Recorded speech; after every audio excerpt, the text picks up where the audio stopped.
Boa noite. Boa noite. Denúncia criminal contra Temer é lida no plenário da Câmara. Amanhã, deputados decidem se autorizam o Supremo a analisar as acusações. Sérgio Moro pede reformas para combater a corrupção sistêmica e alerta que os processos judiciais não bastam para resolver o problema. Defesa de Lula entrega recibos de aluguel do apartamento em São Bernardo. A investigação apura se o imóvel é parte das propinas da Odebrecht. O Supremo suspende decisão do governo que dificulta combate ao trabalho escravo. Ministra Rosa Weber afirma que a escravidão moderna é mais sutil e restringe a liberdade.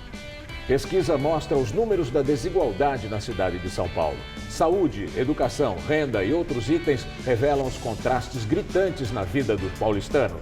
A Prefeitura amplia a rede de vacinação contra a febre amarela em São Paulo. Longas filas continuam nos postos e as pessoas esperam horas pelo atendimento. O Jornal da Gazeta está no ar.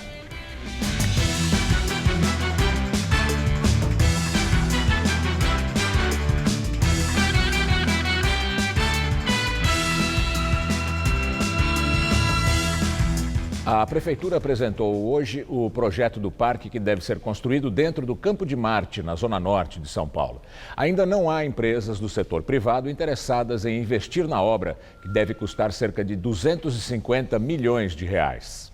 O parque terá 400 mil metros quadrados e vai ocupar 20% do terreno do Campo de Marte. A ideia do projeto é preservar toda a vegetação presente na maior parte da área. Os 2,5 km de trilhas que já existem vão virar pista de caminhada. Também haverá uma ciclovia. A intenção é aproveitar as clareiras na mata para espaços de piquenique, ginástica e meditação, além de um cachorródromo. Ao lado da entrada principal, na Avenida Olavo Fontoura, estão previstos 3 campos de futebol, com medidas oficiais da FIFA, e 2 de futebol society. Uma outra área vai servir para estacionamento, eventos, prática de skate, patins e, no carnaval, para guardar os carros alegóricos.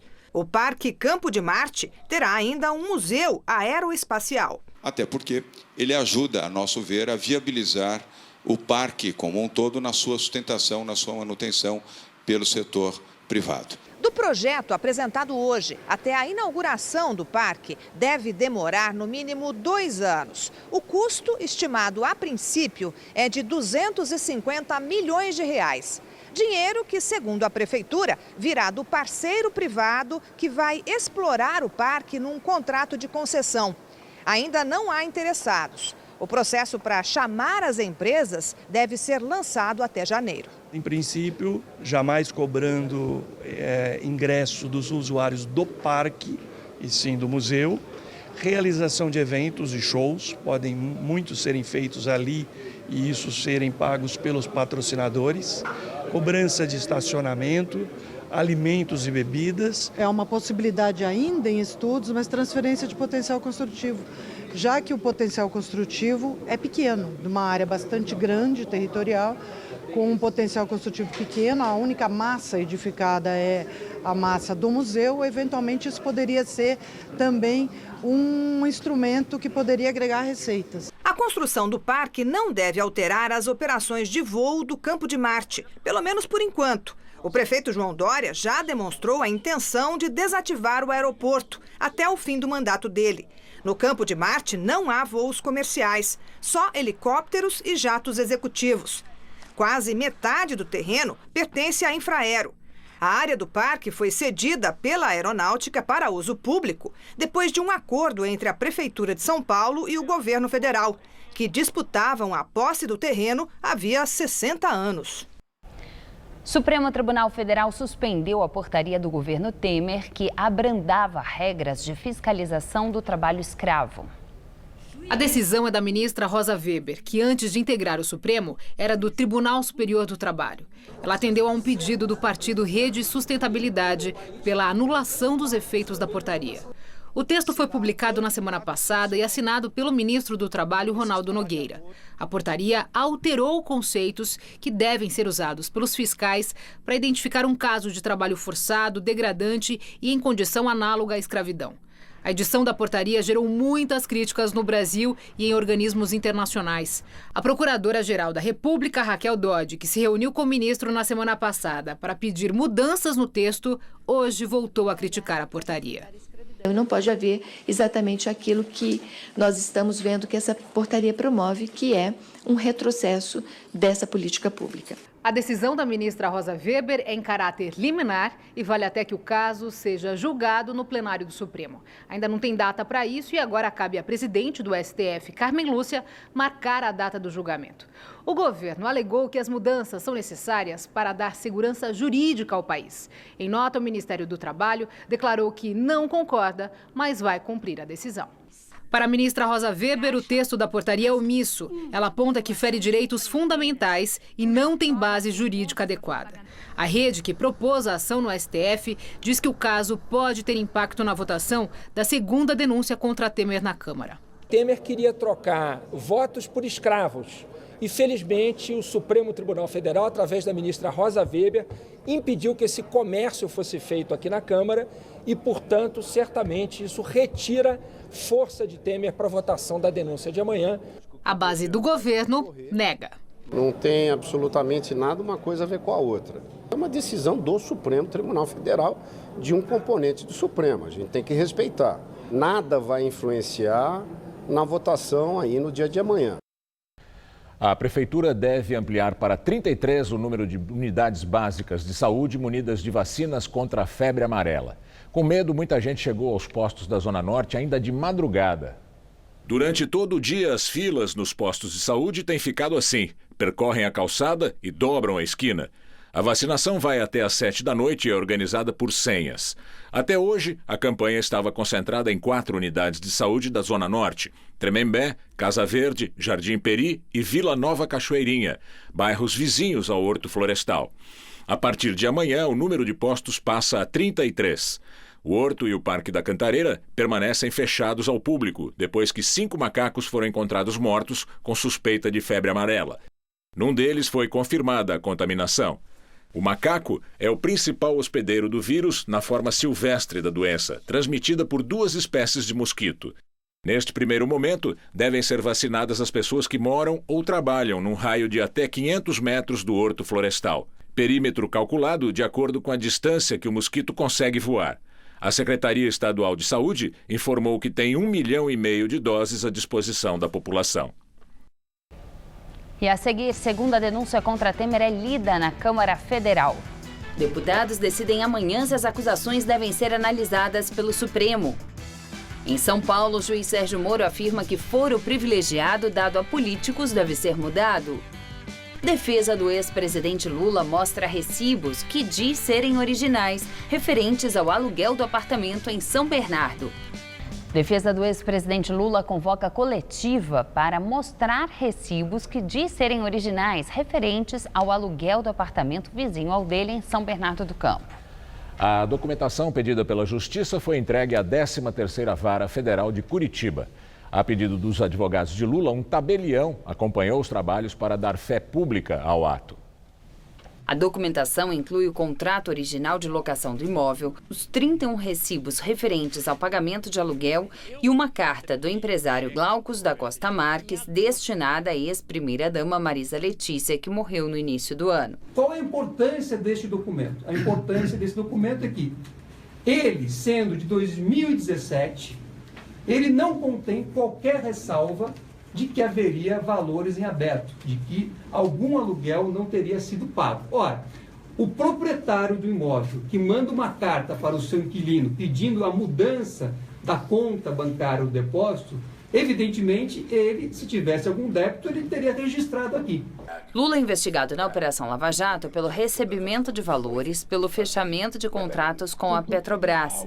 E, segundo o Ministério Público Federal, o imóvel teria sido parte da propina paga pelo Odebrecht ao petista. Também é investigada a compra de um terreno, onde, de acordo com os procuradores, seria construída a nova sede do Instituto Lula. De acordo com a denúncia, o imóvel de São Bernardo do Campo foi comprado por Glaucus da Costa Marques, a pedido do pecuarista José Carlos Bonlai. Ambos também são investigados na operação.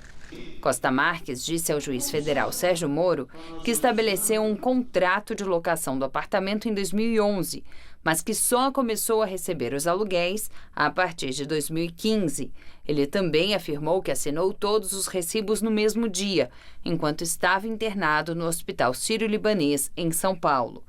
Antes, a defesa de Lula havia apresentado à Justiça apenas cópias dos recibos, alguns com datas inexistentes. O ex-presidente nega a acusação do Ministério Público Federal. O ministro Marco Aurélio Mello, do Supremo, negou o pedido da oposição para impedir a votação contra Temer amanhã na Câmara. Hoje, o parecer que recomenda a rejeição da segunda denúncia foi lido no plenário.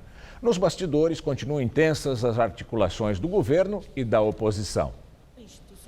Nos bastidores, o clima é de guerra. Integrantes de partidos de oposição, como PT, PDT, PCdoB e PSOL, prometem não comparecer à sessão.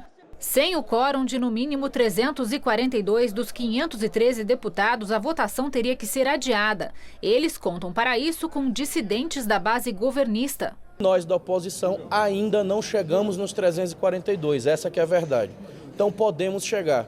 E acreditamos que se amanhã a sessão cair, nós conseguiremos contaminar de forma positiva a nossa população. Uma outra medida estudada seria a de atrasar ao máximo a votação para que deputados que vão votar pelo arquivamento da denúncia fiquem mais expostos à opinião pública. A pedido de Temer, aliados sondaram o presidente da Câmara, Rodrigo Maia, sobre a possibilidade de encurtar discursos dos deputados para acelerar a votação. A oposição está se comportando dessa forma porque sabe perfeitamente que a denúncia será rejeitada e, evidentemente, que sem os votos necessários, a oposição fica esperneando. Temer foi notificado à tarde da leitura do parecer na Câmara, etapa formal do processo.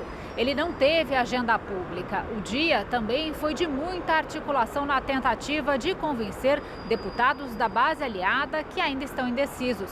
Além da distribuição de cargos, o Planalto abriu os cofres. Segundo cálculos do jornal O Globo, as negociações envolvem 12 bilhões de reais. Em menos de 2 meses, foram 881 milhões de reais em emendas parlamentares. O restante viria de recursos que o governo deixou de arrecadar, com descontos em impostos e anistia de multas a vários setores. Outra perda significativa, que também teria servido de moeda de troca, foi a desistência de privatizar o aeroporto de Congonhas no ano que vem, o que poderia gerar 6 bilhões de reais aos cofres do governo. Temer e os ministros Eliseu Padilha e Moreira Franco são acusados de organização criminosa. O presidente também foi denunciado por obstrução à justiça. Amanhã, diante do microfone, os deputados terão que responder sim para aprovar o relatório que indica o arquivamento e não para rejeitar e mandar a denúncia ao STF. E agora vamos ao comentário de política com José Neumann e Pinto. A única defesa, de certa forma, consistente que eu vi até agora, sobre essa batalha do Temer para comprar voto de deputado, para garantir um terço da Câmara, é de que isso sempre foi feito antes, em qualquer governo, sob qualquer tipo de ideologia. Isso é verdade. A diferença, que parece que pouca gente nota, é que agora o Temer está jogando no lixo o argumento principal pelo qual ele quer se manter no governo, que é uma refazenda, né, das contas públicas, que é uma reconstrução de tudo que o Lula e a Dilma rasgaram e roubaram nos governos do PT, nos últimos 2 dos quais ele serviu, né? O que acontece é que agora, por exemplo, privatização, ele está entregando a privatização do aeroporto de Congonhas a Valdemar Costa Neto. Valdemar Costa Neto a diferença dele para Joesley Batista é que o Joesley ainda não foi condenado. O Valdemar Costa Neto, o boy, já foi. Ele foi condenado no mensalão e está cumprindo pena. E, no entanto, recebe a benesse de acabar com a privatização de Congonhas para que o seu partido PR continue mandando em Congonhas através da Infraero. E a grande pergunta que se faz é o seguinte: por que querer tanto ter o controle de Congonhas? Não é certamente para melhorar o fluxo dos aviões no segundo aeroporto mais movimentado do Brasil. Outro caso escandaloso é o caso aí dessa questão do trabalho escravo. Eu não quero nem discutir a natureza da portaria, que não pode valer sobre uma lei, é claro, porque é um absurdo imaginar que possa ser revogada a lei áurea que aboliu a escravatura no Brasil.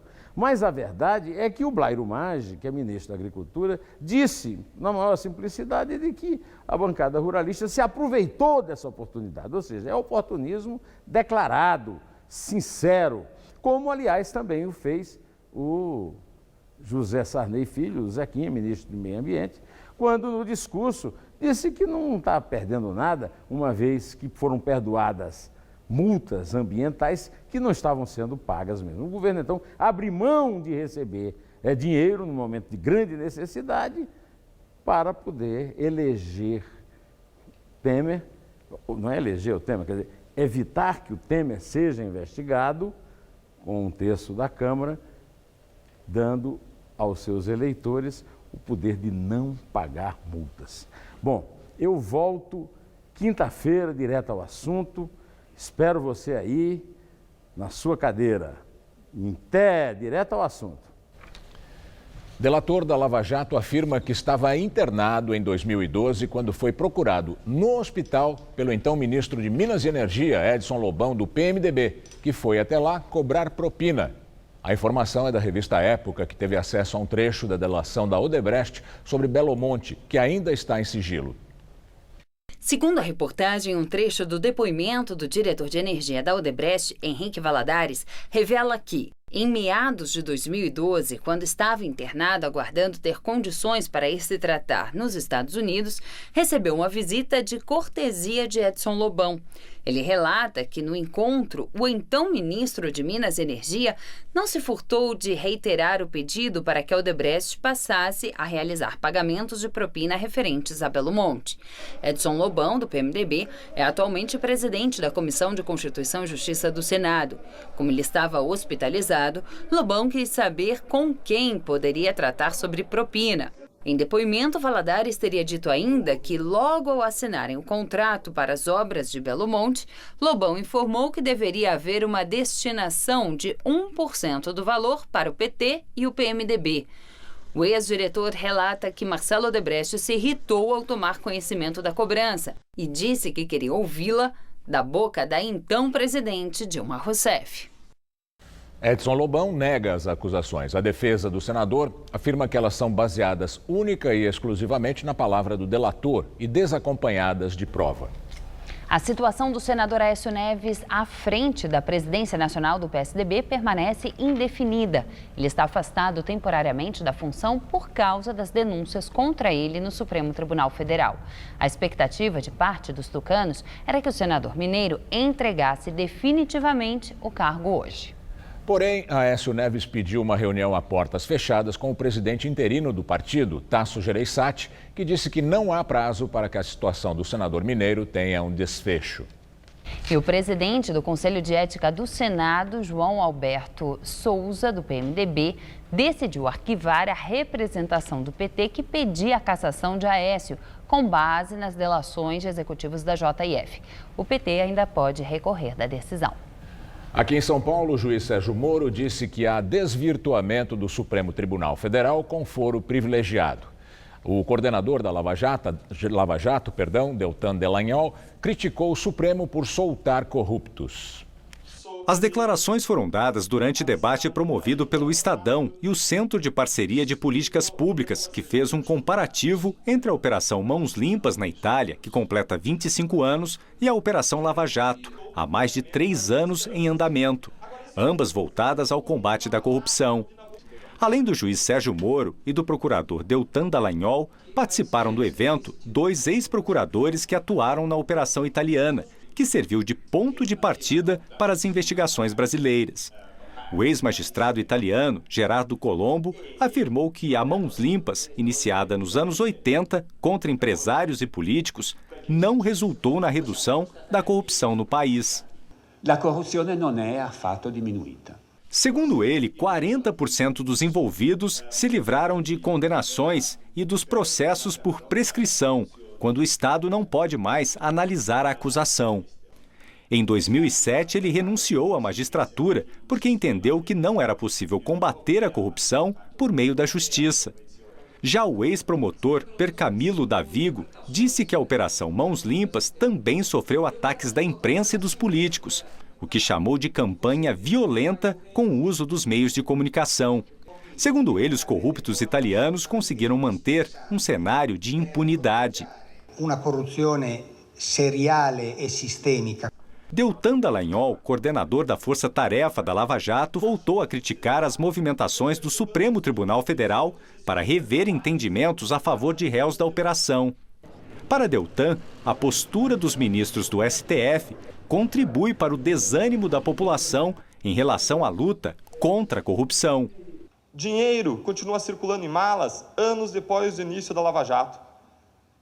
Regras são gestadas no Congresso Nacional para beneficiar políticos. Ministros do Supremo soltam e ressoltam corruptos poderosos. Regras estão sendo gestadas no Supremo Tribunal Federal que implicarão enormes retrocessos na luta contra a corrupção. Para Deltan, é preciso ir além da Lava Jato. Ele também negou que a operação teve excesso em prisões. A necessidade de proteger a sociedade dos danos, do risco que a liberdade dessas pessoas representa. Essa é a razão das prisões, é o risco à sociedade. O juiz Sérgio Moro também defendeu as prisões preventivas e o instrumento da delação premiada como resposta institucional para interromper o processo de corrupção. E enfatizou que o foro privilegiado, dado a políticos, tem que ser mudado.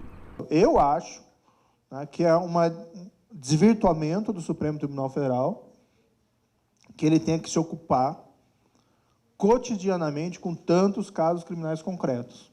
Eu acho que isso tem realmente que ser mudado. Sérgio Moro também fez uma avaliação positiva dos mais de 3 anos da Operação Lava Jato e disse lamentar que haja um movimento para frear iniciativas de combate à corrupção no país. Uma espécie de acordão para livrar as principais lideranças políticas. Vários casos já foram julgados e resultados que foram alcançados, alguns resultados muito positivos. Várias pessoas foram absolvidas, mas várias pessoas foram, quando provada a sua culpa, foram responsabilizadas. Pessoas, muitas vezes, que nós não imaginávamos que um dia pudessem responder por seus crimes perante a justiça.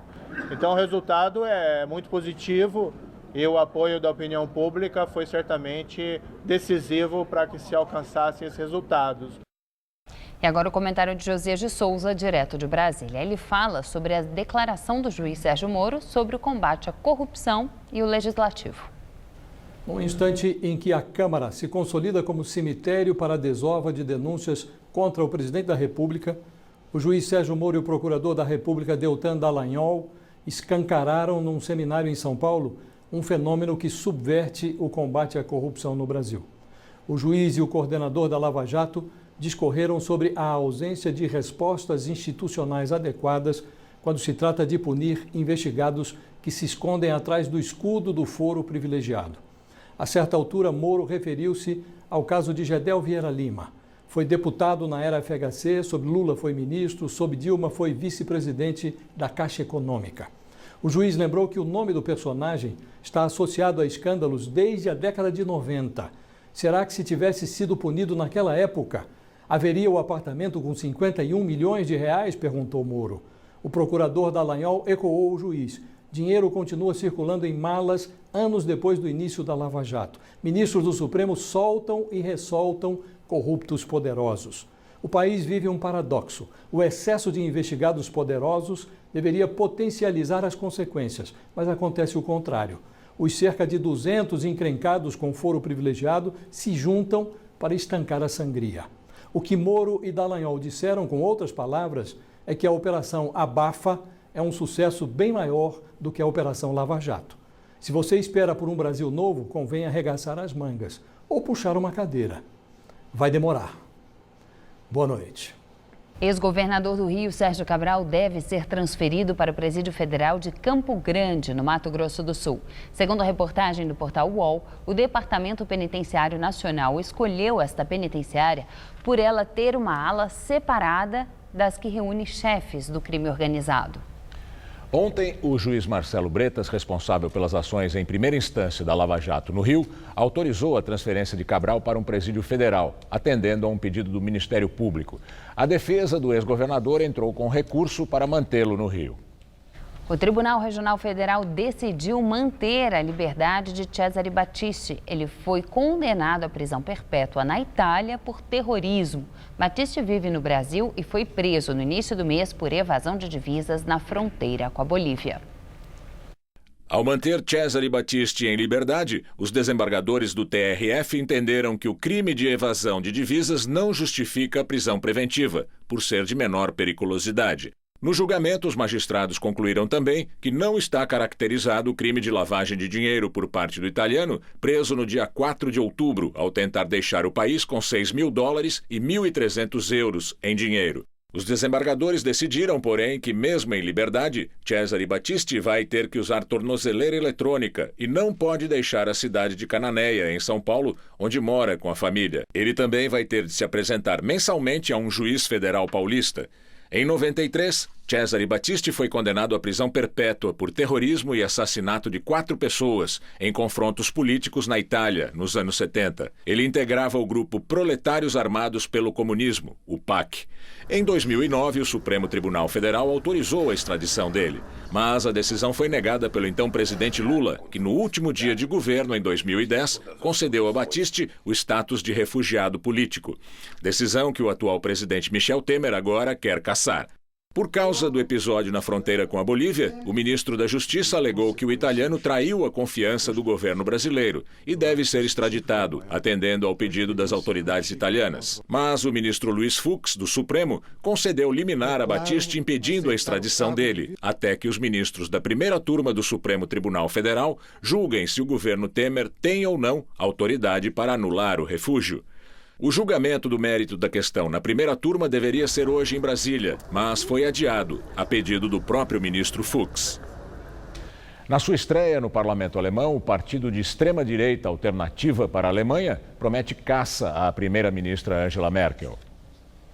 Em discurso na abertura da sessão de hoje, Bernd Baumann afirmou que o partido foi eleito pela parcela alemã insatisfeita com a chegada de mais de 1 milhão de refugiados ao país nos últimos anos e que vai lutar contra essas medidas do governo Merkel. Desde o fim da Segunda Guerra, o parlamento alemão não tinha tantos representantes da direita nacionalista.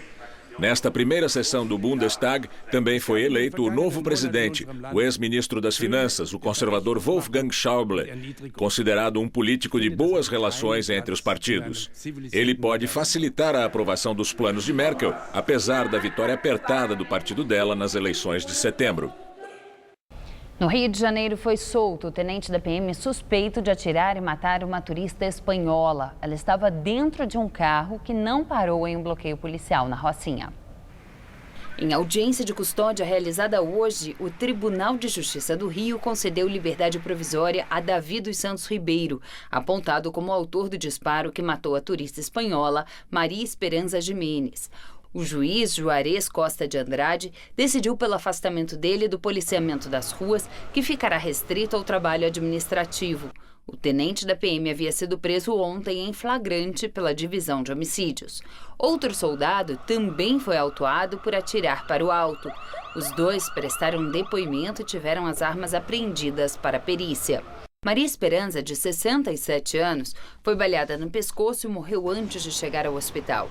Ela estava de férias no Rio de Janeiro. Segundo a polícia, o carro em que ela estava não atendeu a ordem de parar e furou a barreira militar.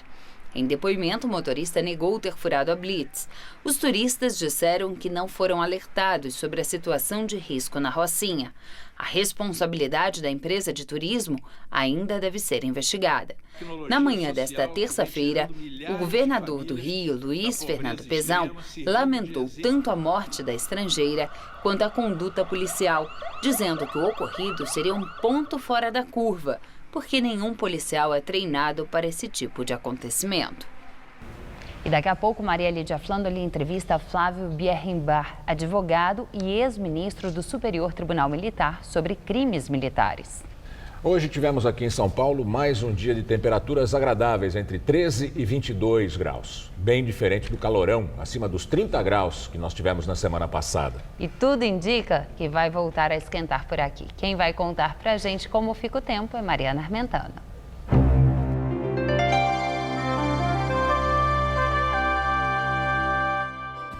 A meteorologia alerta para o risco de chuva forte no sul do Brasil a partir de amanhã e essa chuva deve chegar aqui a São Paulo nos próximos dias.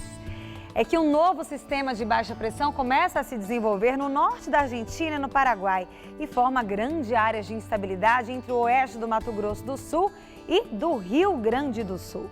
Nas outras áreas, sol e chuvas pontuais, com exceção dessas áreas em amarelo, o que inclui o leste gaúcho, onde o tempo fica firme amanhã. Vamos dar uma olhadinha aqui na nossa tabela de temperaturas?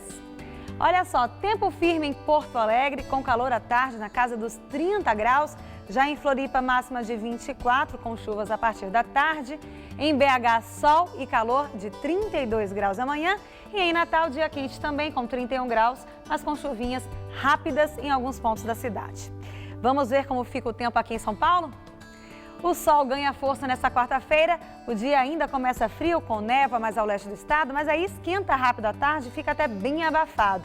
Pode chover de forma pontual, mas o risco de temporais é maior pelo interior. A máxima amanhã vai aos 31 graus em Bauru, 32 em São Carlos e aos 33 graus em Araraquara. Na faixa leste, pode fazer até 30 graus na região de Campinas e 28 graus em Caraguatatuba, no litoral. Para a capital paulista, as temperaturas também voltam a subir, viu? A madrugada vai ser fresquinha, com mínimas de 15 graus, mas à tarde mais quentinha amanhã, com máximas de 28.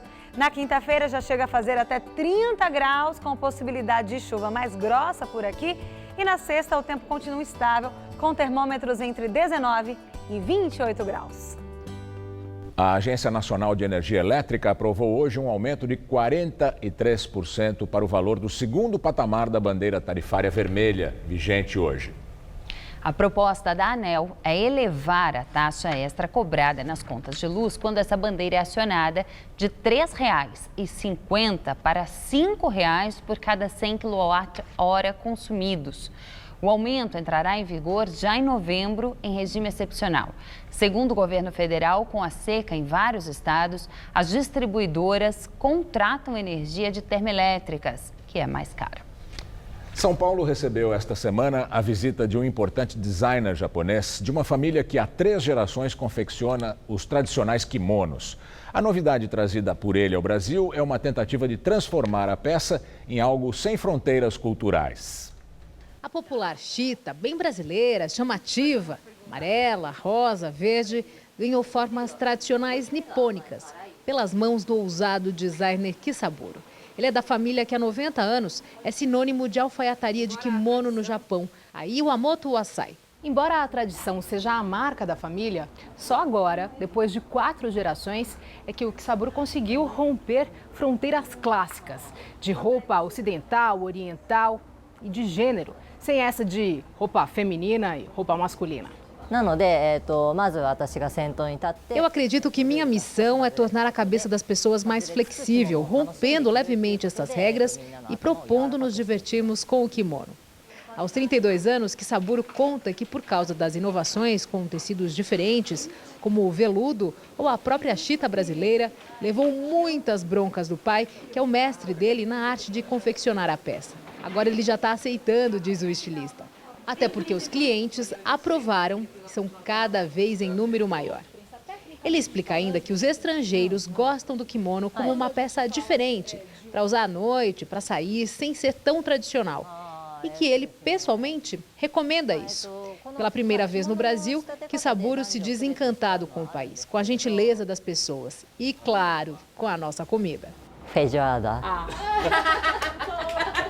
Aqui em São Paulo, o jovem estilista revelou alguns segredos de como criar os kimonos divertidos e originais. Uma das marcas dele é justamente romper fronteira, para não ficar nem homem nem mulher. Como é que isso dá para transpor a partir de agora para você? Eu vim para cá já porque eu faço moda, então eu acho que é uma questão também que está sendo bastante discutida E não só na área de moda, nem design. E eu senti a necessidade de fazer isso, e acho que importa em todas as áreas. Eu amei aprender, né? É uma técnica um pouco diferente, né? Costuras à mão, mas é interessante. Mas nada melhor do que vestir um kimono para entender o motivo desse sucesso. A parte e a polêmica do que é tradição, se é modelo masculino ou feminino, certeza mesmo é que usar um desses é ficar elegante e confortável. Resolvi, agora é meu. Agora as notícias do esporte com Juliana Verbone e Celso Cardoso. Depois do esporte, Maria Lídia entrevista ao vivo Flávio Berrembar, ex-ministro do Superior Tribunal Militar. A briga pelo título brasileiro ganha emoção com mais uma derrota do líder Corinthians. Celso, boa noite. Boa noite, Juliana. O trocadilho é inevitável, né? Podemos dizer que o Botafogo botou fogo mesmo no campeonato e a derrota, né, do time carioca, do Corinthians para o time carioca, deixou a equipe paulista com 6 pontos de vantagem para o Palmeiras, segundo colocado. O Santos, em terceiro, também está 6 pontos atrás, acirrando a disputa pelo título. Veja os gols da derrota corintiana. No Engenhão, o Botafogo recebeu o Corinthians, que quase abriu a contagem nesse chutaço do Marquinhos Gabriel no travessão. O Botafogo respondeu com essa jogadinha ensaiada. Ainda no primeiro tempo, o Cássio fez mais 2 boas defesas. Só que no segundo tempo não teve jeito. Brenner, livre dentro da área, fez 1-0 para o Fogão. Apesar do resultado ruim, o Corinthians foi para cima e empatou com Jô. 14º gol dele no campeonato. O Botafogo quase voltou a ficar em vantagem nesse chute do Brenner, que foi para escanteio. E foi justamente de um escanteio que saiu o segundo do time carioca. Igor Rabelo subiu bonito e recolocou o Fogão na frente, 2-1. O Igor Rabelo ainda protagonizou o lance mais polêmico dessa partida. O zagueiro do Botafogo derrubou o Jô dentro da área, mas o juiz Rodrigo Raposo não deu o pênalti. Final, Botafogo 2, Corinthians 1. Eu sou muito ciente das coisas que eu falo, né?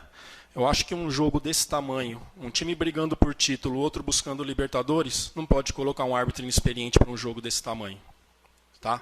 Desculpa a arbitragem, comissão de arbitragem, mas tem alguma coisa errada nesse sentido. A vantagem é a segunda vez nesse segundo turno que fica 6 pontos, né? Não é a primeira vez. É uma vantagem ainda considerável, mas se a gente quer algo no campeonato, nós temos que concentrar mais e não deixar que esses detalhes que resolvam uma partida, que a gente continue tendo esses resultados negativos por falta de concentração ou algo assim. Celso, tem corintiano que ficou bastante preocupado e há quem diga que o Palmeiras pode agora avançar. O que você acha? O momento do Palmeiras é fantástico, né? 3 vitórias nos últimos 3 jogos, para você ter uma ideia. O Palmeiras ganhou 9 pontos e o Corinthians ganhou 1. Quer dizer que uma diferença que já foi 16 pontos, hoje é para 6. Então, claro que o palmeirense está otimista e, pelo futebol apresentado, pode até superar o Corinthians. A questão é, a vantagem ainda é muito grande. Se nós tivéssemos, por exemplo, vamos supor que o Corinthians tivesse 3 pontos à frente do Palmeiras e tivesse aberto 6, todo mundo fala assim, nossa, o Corinthians está caminhando para o título. Pelas circunstâncias, pelo futebol apresentado, preocupa de certa forma o torcedor corintiano e põe aí um pouco mais de emoção no campeonato, mas ainda o Corinthians tem uma vantagem muito grande. Vamos aguardar então, Celso. Até amanhã. Até amanhã. Gamberini. Na Venezuela, um dos principais líderes da oposição anunciou a saída da coalizão contra Maduro em protesto pela posse de 4 governadores da oposição diante da Assembleia Constituinte, acusada de governista. Henrique Capriles afirmou que a integridade da coligação de oposição Mesa da Unidade Democrática foi comprometida e não há como ele se manter nela. A oposição conquistou apenas 5 dos 23 estados venezuelanos nas eleições de 15 de outubro. Inicialmente, eles se recusaram a prestar juramento perante a Constituinte. Ontem, 4 desses oposicionistas juraram lealdade à Assembleia e tomaram posse. Vamos ao comentário de política internacional com João Batista Natali. A história que eu vou contar é muito simples. A oposição na Venezuela se dividiu. E com isso, quem está ganhando é o ditador Nicolás Maduro. O último capítulo desse drama político começou há 9 dias. Depois de 10 meses de atraso, os bolivarianos permitiram que a Venezuela elegesse seus 23 governadores. As pesquisas indicavam que a oposição elegeria até 20 dos 23, mas teve fraude e ela só conseguiu eleger 5. Veio então o rolo compressor. Só tomaria posse quem jurasse fidelidade à Assembleia Nacional Constituinte. Essa Assembleia é aquela instituição podre. Não foi eleita pelo voto universal e não tem um só representante da oposição. Ela usurpou os poderes da Assembleia eleita no final de 2015, em que a oposição tem 2/3 dos deputados. Pois agora começou um fato mais grave dessa história. Dos 5 governadores oposicionistas, 4 aceitaram ontem prestar juramento à Constituinte. Argumentaram que sem isso não tomariam posse e não seriam reconhecidos pelas Assembleias Legislativas dos estados, que estão com seus mandatos prorrogados e não foram renovados nas últimas eleições do dia 15. Um único governador da oposição não prestou juramento. O nome dele é Juan Pablo Guanica. Ele foi eleito pelo estado de Zulia, que faz fronteira com a Colômbia. Maduro declarou hoje que Guanica cometeu um ato de desacato. Vejam que absurdo.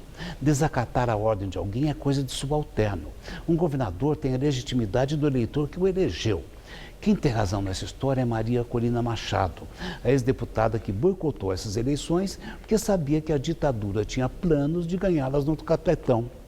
No ano que vem, o próprio Nicolás Maduro vai partir para o jogo de cartas marcadas e ele quer se reeleger em dezembro. O roteiro da fraude eleitoral já está desenhado. Com um país quebrado, sem comida e sem medicamentos, a única alternativa é emigrar para algum canto estrangeiro. A Venezuela tinha 31 milhões de habitantes, pois 2,5 milhões já caíram fora. É assim que o mundo gira. Boa noite.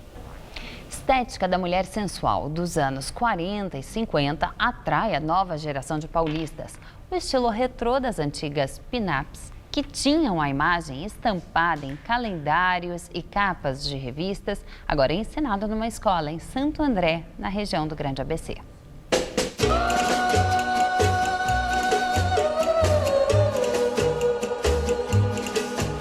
A casa da Marília é um pouco diferente das casas comuns. Aqui, a paixão pelo que é antigo sempre esteve presente. Essa cama que eu tenho é uma cama vintage, ela realmente é antiga, ela é de madeira. Eu entro em todas as lojinhas que eu puder, porque sempre vai ter algum item de decoração que vai me servir e que eu vou poder guardar para fazer um ensaio ou para decorar a minha casa. O gosto pela moda e o estilo de vida das mulheres dos anos 40 e 50 fez com que ela se tornasse uma verdadeira pin-up. O termo pin-up significa pendurar, fixar. Ele surgiu porque muitas imagens dessas mulheres da época eram estampadas em calendários e páginas de revista. Com isso, soldados e marinheiros levavam essas ilustrações para a guerra e muitas pessoas penduravam na parede como objeto de decoração. Hoje em dia é grande o número de fãs e adeptas dessa tendência retrô. Essas meninas que estão se embelezando aqui, por exemplo, são aprendizes da escola de pin-ups que a Marília criou em casa. Eu trabalhei numa lanchonete aqui próxima que ela tem um estilo retrô. E o tema é carros antigos. Aí depois que eu comecei a ver, me aprofundar nessa parte dos carros, o estilo de vida que as pessoas viviam na época, eu comecei a me interessar muito. Foi aí que eu procurei mais e me identifiquei. O curso é realizado durante um dia inteiro e custa R$ 1.100. As alunas aprendem sobre a história das pin-ups, a fazer penteados e maquiagens. E no final participam de uma sessão de fotos profissionais. A Ingrid chegou assim e depois de uma produção foi transportada para algumas décadas atrás. Eu queria meio que vivenciar isso por um dia, entendeu? E como que tá sendo? Desde o começo, tá sendo maravilhoso. Já a Caroline diz que recebeu do pai as influências da moda do passado. Na minha casa, meu pai gosta muito do Elvis, né? A gente sempre escutou. O meu nome ele tirou da música que o Elvis regravou, Sweet Caroline. Estas jovens são um exemplo de que no século XXI, o conceito de pin-up é reinventado pela mulher que cria a própria versão dessa estética pop bem feminina. Hoje em dia a gente está com uma exploração do corpo feminino de uma forma muito pesada, às vezes até vulgar. E a pin-up vem para resgatar a delicadeza, a feminilidade, as curvas, as roupas coloridas. É uma beleza, é um resgate da beleza. You tell me maybe that someday Na entrevista do dia com Maria Lídia Flandoli, a análise da lei que amplia a competência da Justiça Militar para julgar crimes cometidos por militares contra civis. Entrevisto Flávio Benrembar, advogado de extensa atuação na vida pública, como vereador, deputado estadual e federal e também ministro do Superior Tribunal Militar, onde foi vice-presidente. E eu agradeço muito sua presença aqui, principalmente porque já está instalada aí uma polêmica em função do presidente Michel Temer ter sancionado uma lei que transfere do Tribunal do Júri para o Tribunal Militar a competência de julgar crimes cometidos por militares contra civis. Então, a primeira indagação é: faz sentido que militares julguem militares? Podemos todos estar tranquilos de que a isenção para um julgamento pelos próprios pares vai acontecer? Boa noite, Maria Lídia. Boa noite a todos. Quero começar respondendo que a Justiça Militar é o ramo mais antigo do Poder Judiciário no Brasil. O ano que vem completará 210 anos. E nesses 210 anos, a competência da Justiça Militar foi julgar crimes militares. O que são crimes militares? Não são crimes cometidos por militares, mas são crimes cometidos contra instituições militares. Quais são as instituições militares de acordo com a Constituição? A Marinha, o Exército e a Força Aérea Brasileira. Não tem outra. Não tem outra. Hoje fala-se nessa Força Nacional de Segurança, que é uma excrescência, a meu ver. Mas não é esse o nosso tema. A pergunta que você me fez é se a Justiça Militar é isenta o suficiente para julgar os crimes militares. E eu digo que é. Mas aí eu tenho uma impressão que ficou, é que se a Justiça Militar, que é tão antiga e que tem como finalidade o julgamento de circunstâncias de crimes contra instituições crimes militares, não há aí um desvirtuamento, porque crimes cometidos por militares contra civis, que sempre foram julgados por tribunais, não estou falando em regime de exceção, né? Nos tempos democráticos, julgados pelo Tribunal do Júri, agora passariam a ser julgados por um tribunal militar. Aí é que entra a preocupação. Por que essa mudança numa hora dessa? Eu acho um erro e um equívoco. É um desvirtuamento. Se um militar, dentro de um quartel, matar a sua mulher por uma questão de ciúme, esse crime é um crime militar ou é um crime comum? Essa é uma discussão que o Supremo Tribunal Federal não conseguiu resolver. Não conseguiu? Não conseguiu. Tem um voto extenso, magnífico, brilhante, do ministro Paulo Brossard sobre o conceito de crime militar. Em síntese, o que é um crime militar? Um crime militar é um crime cometido contra as instituições militares. O artigo 142 da Constituição diz que Marinha e Exército e Aeronáutica são instituições nacionais, são instituições permanentes, são instituições regulares e são instituições democráticas. Qual é a função das instituições militares? Defender a soberania da pátria. E eu me detenho nessa palavra, pátria, porque em todo o extenso e prolixo texto da Constituição do Brasil, a palavra pátria aparece uma vez só. Uma vez só. Pode procurar. Isso é revelador? Isso é revelador de uma preocupação que o Constituinte do Brasil, em todas as gerações, Olha que depois da República nós já tivemos 7 constituições. E eu acredito que cada uma é pior do que a outra. Cada uma é pior.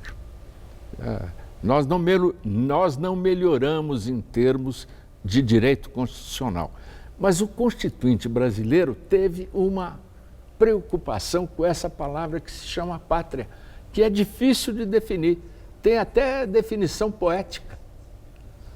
Tem vários juristas, poetas, até astrônomo já definiu o que é pátria.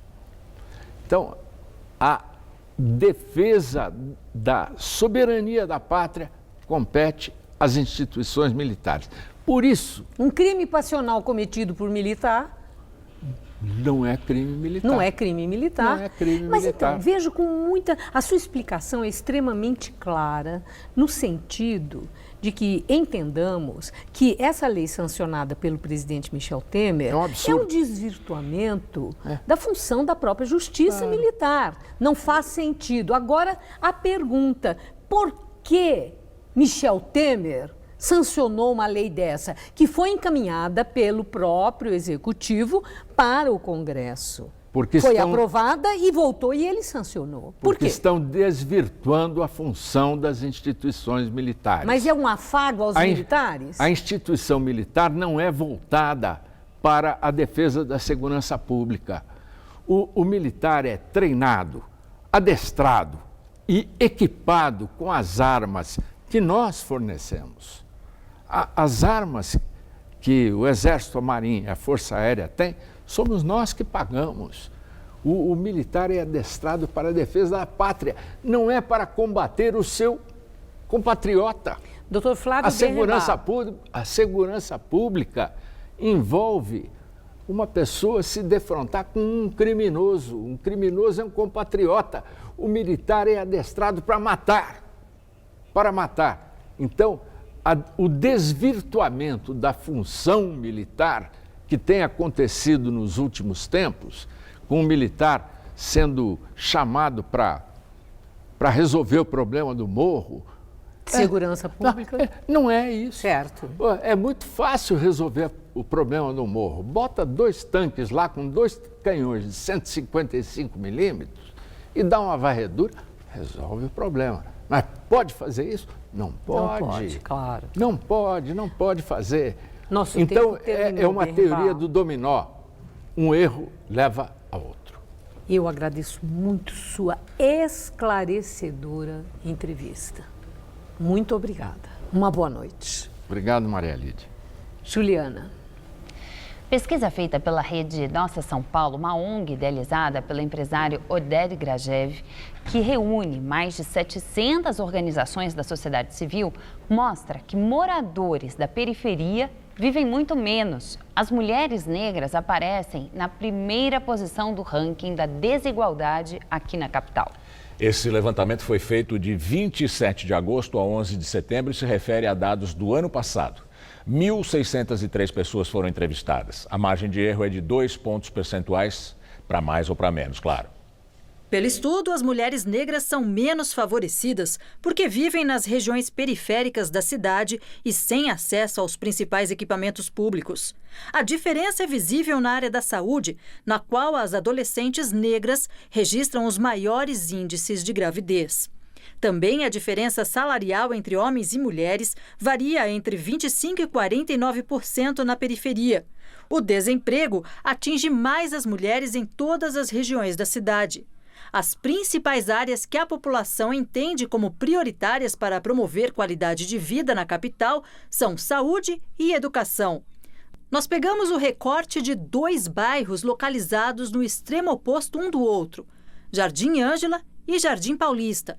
Os dados se referem a 2016. No bairro da periferia, o morador vive em média 55,7 anos. Em 2015, ele vivia 54,7. No bairro Nobre, 79,4. Em 2015, o número era 78,9. No Jardim Ângela, a renda média mensal é de R$ 1.889,36.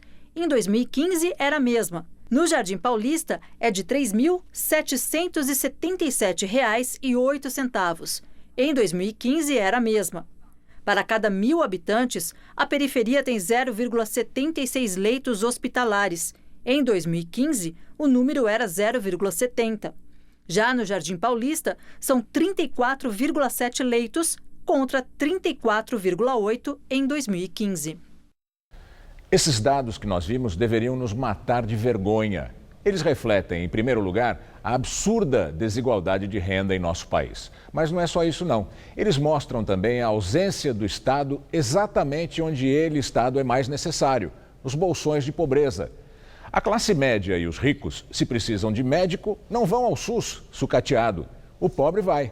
Ricos e classe média não vão à escola pública. Os pobres, quando elas existem, vão.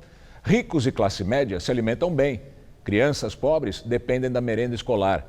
Ricos e a classe média fazem exames e tratamentos preventivos. Pobres nem sabem o que é isso. O problema no nosso país não é excesso de Estado, como reclamam os ricos, mas a falta do Estado no lugar certo, como querem os pobres. O resultado dessa omissão é que estamos roubando mais de 20 anos de vida de milhões de brasileiros. Boa noite, o Jornal da Gazeta termina aqui. Nos vemos na edição das 10.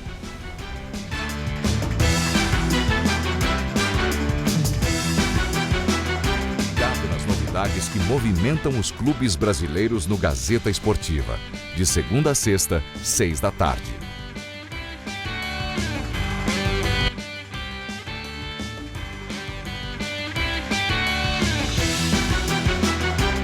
Ligado nas novidades que